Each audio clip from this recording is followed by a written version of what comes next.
tsinanana no fisotran'ny kilalana hoany mananjary aho leloio fisavohitra ho izao no namosako anao ilay arivo tsy foio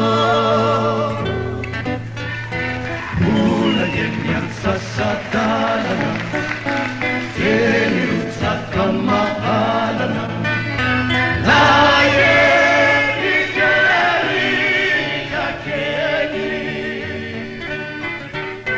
fambara vavolo kandray nade fariva sy zay enatao hoan'ireo mpiasasakabe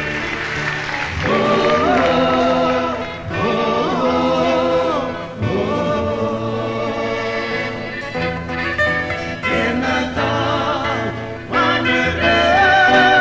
olombesio-sabe hasanao hasanao hasanao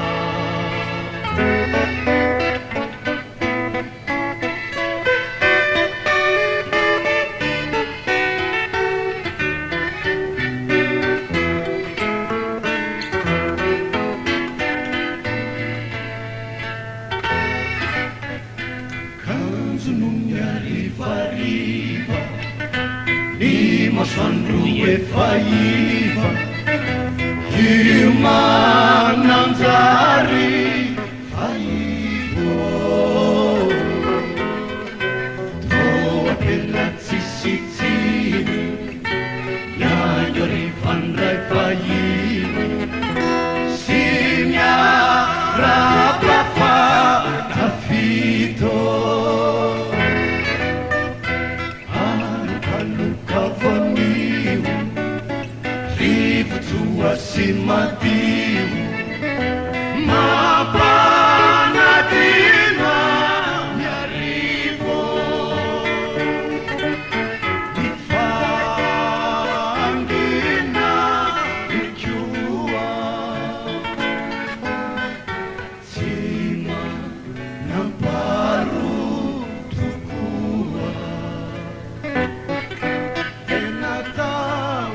hoan'ireo mpiasasatrabe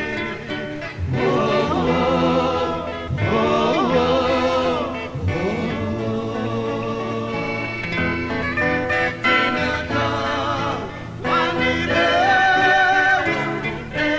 olombesio-sabe hasanao hasanao hasanao